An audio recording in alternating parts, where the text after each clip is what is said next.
லட்சத்தை வச்சோம். ப்ளஸ் தனித்தேர்வுகள் என்று சேர்த்தா எல்லாம் சேர்த்து ஒரு 8,27,000 பேர் மேற்பட்டிருக்கின்ற மாணவ செல்வங்கள் இன்றைக்கு இந்த பொது தேர்வை எழுதுகிறார்கள்.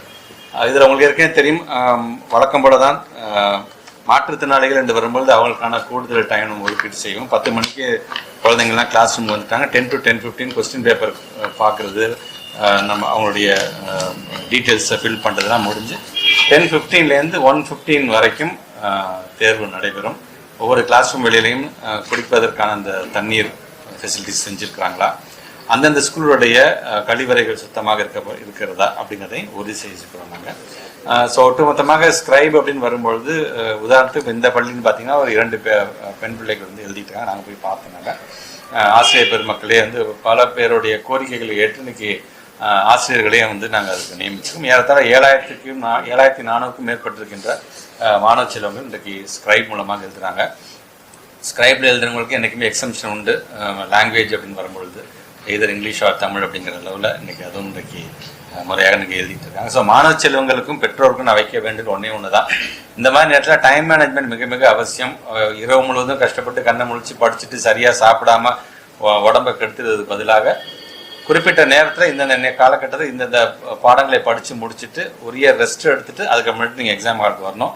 இங்கே வந்து தூங்குறதோ, இங்கே வந்து தூங்காமல் படித்ததனுடைய விளைவு காரணமாக இங்கே சரியாக எழுத முடியாமல் அந்த மாதிரி ஒரு நிலைமை இல்லாமல் டைம் மேனேஜ்மெண்ட் மிக மிக அவசியம். அதே போன்று பெற்றவங்களுக்கு நான் வைக்கிற வேண்டுகோள் என்பது, நம்முடைய பிள்ளைகள் வெரி ஃபர்ஸ்ட் டைம் எழுதும்போது யாரும் பதஷ்டப்படுத்தாதீங்க. நம்முடைய தமிழ்நாடு முதலமைச்சர் சொல்றது மாதிரி இது இன்னொரு டெஸ்ட், அவ்வளோதான். எந்த வகுப்பறையில் உட்காந்து நீங்கள் படிச்சிங்களோ, எந்த நண்பர்களோடு உட்காந்து படிச்சிங்களோ, உங்களுக்கு என்ன பாடம் நடத்தப்பட்டதோ அதற்கான கேள்விகள் தான் கேட்கப்படும். ஆனால் மகிழ்ச்சியோடு நீங்கள் எழுதுங்க. அந்த பயத்தை போக்கணுங்கிறதுக்காகத்தான் 3 விதமான ரிவிஷன் எக்ஸாம்ஸ்க்கு மூலமாக அந்த பயத்தையும் நாங்கள் போக்கியிருக்கிறோம். ஆக எந்த ஒரு பயமும் இல்லாமல் மகிழ்ச்சியோடு நீங்கள் இந்த தேர்வை நீங்கள் எழுத வேண்டும் என்பதை என்னுடைய வேண்டுகோள். பெற்றவங்களும் பிள்ளைங்களுக்கு எந்த ப்ரெஷரும் போடாமல் அவர்களுக்கு எந்த அளவுக்கு நாம் ஒரு உந்து சக்தியாக இருந்து ஒரு சப்போர்ட் சிஸ்டமாக இருக்க வேண்டுமோ அதை மனதில் வைத்துக்கொண்டு பிள்ளைகளை வந்து தட்டி கொடுத்து இந்த தேர்வுகளுக்கு அனுப்பி வைக்க வேண்டியது பெற்றவங்க உங்களுடைய மிகப்பெரிய ஒரு கடமையாகவும் அதை நான் பார்க்கின்றேன். அந்த விதத்தில் நம்முடைய பத்திரிகை துறை, ஊடகத்துறை சார்ந்திருக்கிற நண்பர்கள் மூலமாக எங்களுடைய மாணவ செல்வங்கள் அனைவருக்குமே என்னுடைய வாழ்த்துக்களை நான் தெரிவித்துக் கொள்கின்றேன்.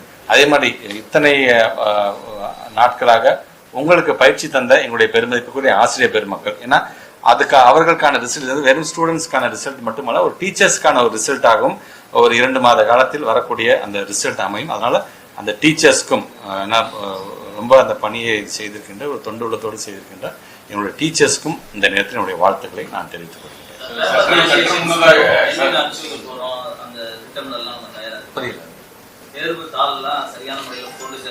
அது வந்து இப்போ ஒவ்வொரு இதுலையுமே பார்த்தீங்கன்னா அந்த கஸ்டோடியன் பாயிண்ட்டுக்கு எப்படி எடுத்துகிட்டு போவோம், அதுக்கு காவல்துறை நண்பர்களுடைய பாதுகாப்பு எப்படி அமைக்கப்படும், ஒவ்வொரு கஸ்டோடியன் பாயிண்ட்டுக்கும் தனியாக ஒரு ஆஃபீஸர்ஸ் அங்கே போடுறது, ஒட்டுமொத்தமாக மாவட்ட ஆட்சித்தலைவர் மூலமாக அந்த ஒரு கூட்டு மீட்டிங்லாம் முடிஞ்சிருக்க அப்படின்ட்டு அதுக்கு தகுந்தாப்புனா அது போயிட்டு இருந்தது. எவ்ரி இயர் பண்ணுற மாதிரி தான் அது போயிட்டு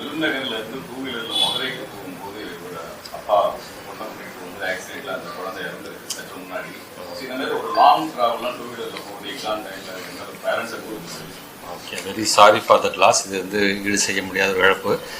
பட் இருந்தாலும் அட் த மேக்ஸிமம் நாங்கள் வந்து நீங்கள் சொல்கிற மாதிரி அந்த அலைச்சலே இல்லாமல் எப்படிலாம் நம்ம வந்து இப்போ கிளப் பண்ணி, இப்போ உதாரணத்துக்கு இப்போ இந்த ஸ்கூலில் இருக்குன்னு பார்த்தீங்கன்னா பக்கத்தில் இருக்க இந்த ஸ்கூல்ஸ் வந்து 2 ஸ்கூல் வந்து கிளப் பண்ணி தான் நாங்கள் வந்து 239 பேர் நாங்கள் எழுத வைக்கணும். பட் எங்கேயாச்சும் ஒரு இடத்துல இந்த மாதிரி நடக்கும்போது, நடக்கக்கூடாது நடக்கும்போது, அதுவும் நடக்காமல் இருப்பதுக்கு என்னென்ன பார்க்கப்படுமோ அது கண்டிப்பாக வந்து நாங்கள் செய்வோம். தேர்வில் எந்த முறைகேடும் தவறும் நடக்கக்கூடாதுங்கிறத உறுதியாக இருக்கிறீங்க, ஆஃபீஸர்ஸும் அமைச்சிருக்காங்க.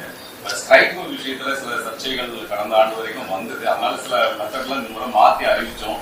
கடந்த 16ஆம் தேதி கூட்டத்திலே வித்ரா பண்ணிட்டோன்னா இப்போ நிறைய விதமான பெற்றவங்க, நிறைய டீச்சர்ஸ் சைட்லேருந்து வரக்கூடிய பொது நலத்தில் தங்களை ஈடுபடுத்தி கொண்டிருக்கின்ற ஆக்டிவிஸ்ட் எல்லாருமே வைக்க ஒரு மிகப்பெரிய ஒரு கோரிக்கை எங்களுக்கு வந்ததை காட்டிலும் முதலமைச்சருடைய அலுவலகத்துக்கு தான் அதிகமாக வந்து. ஸோ அங்கேருந்து எங்களுக்கான டைரக்ஷன் வரும்பொழுது நாங்கள் பிரின்சிபல் செக்ரட்டரி நாங்களும் தமிழ்நாட்டு முதலமைச்சரோட எண்ணத்தை நாங்கள் வந்து வெளிப்படுத்தி தான் ஆகணும். பட் நாங்கள் இருந்தாலும் நாங்கள் சொன்னோம், இல்லை கடந்த முறை நம்முடைய பத்திரிகை ஊடகத்துறை சார்ந்த நண்பர்களே இது ஒரு இஷ்யூவாக எங்கள்கிட்ட சொல்லியிருக்கிறாங்க, இது வந்து ஒரு வழிவகுத்துரும் இந்த மாதிரி தவறானதுக்கு அப்படின்னு சொன்னோம். இல்லை அந்த பெற்றவங்களுக்கான ஒரு கோரிக்கையாக தான் நாங்களும் வைக்கணும். எங்கள் பிள்ளைங்க சொல்கிறத புரிந்து கொள்கின்ற அந்த கெப்பாசிட்டி வந்து டீச்சர்ஸ் தானே இருக்க முடியும் என்று கூட நாங்களும் அப்போ நாங்கள் சொன்னோம். இல்லை ஸ்டூடெண்ட்ஸ் எழுதணும், ஸ்டூடெண்ட்ஸ் இளைய சமுதாயத்திற்கான அந்த புரிதலோடு தான் அதை எழுதுவாங்க கண்டிப்பாக அவங்க சொல்ல நாங்கள் சொன்னோம். இருந்தாலும் நிறைய பெற்றவங்களுடைய அப்ஜெக்ஷன்ஸ் வந்து இல்லை நீங்கள் முறையாக டீச்சர்ஸ் வச்சா மட்டும்தான் எங்களால் அதை ஏற்றுக்கொள்ள முடியும் என்று ஒரு மாசான ரெக்வஸ்ட்டு. சரி, முதலமைச்சர் சொல்லும்போது அது எங்களாலும் தட்ட முடியாததுக்காக தான் உடனடியாக மாணவர்கள் சொல்றது அவங்க எழுதுறது பிரச்சனை இருக்கு. ஆனா நிறைய டீச்சர்ஸ் அவங்களே எழுதி முடிச்சிடலாங்கன்றாங்க. அதுதான் பெரிய அது நீங்கள் லாஸ்ட் டைம் சொன்ன கருத்துக்கள் எல்லாமே நாங்கள் டிஸ்கஸ் பண்ணது தான் நாங்கள். பட் ஆன் த ஹோல் எல்லாத்தோடைய ரெக்வஸ்ட்டுமாக அது பெற்றவங்களோட ரெக்வஸ்ட்டுமாக இருக்குது. சில நேரத்தில் டீச்சர்ஸோட ரெக்வஸ்ட்டுமாக இருந்ததன் காரணமாகத்தான் அதை நாங்கள் வந்து வித்ட்ரா பண்ணுறோம். இருந்தாலும் அதில் எந்த ஒரு முறைகேடும் நடக்காமல் அதை பாதுகாக்க வேண்டியது, கண்காணிக்க வேண்டியது எங்களுடைய மிகப்பெரிய ஒரு பொறுப்பு. அது எதுவும் மிஸ் ஆகாமல் அதை பார்த்துக்கணும். ஸ்ட்ரைக்ல அப்ளை பண்ணும்போதே அவங்க கரெக்டாக ஃபில்டர் பண்ணி எலிஜிபிளான ஸ்டூடெண்ட் தானாங்கிறது நம்ம ஏதாவது வெரிஃபை பண்ணணும். நம்ம உள்ளபடியே அதுக்கான சர்டிஃபிகேட்டோட தான் நாங்கள் பார்க்குறோம். இந்த ஸ்கிரைப்னு சும்மாவே யாராச்சும் வந்து சொன்னாங்கன்னா கூட அதை நாங்கள் நம்புறதில்லை. அதற்கான ரெகக்னைஸ் இன்ஸ்டிடியூஷன்ஸ் மூலமாக சொல்லுகின்ற கருத்தின் அடிப்படையில் தான் அது வந்து அந்த இதையும் நாங்கள் ஏற்றுக்கொடுக்கிறோம்.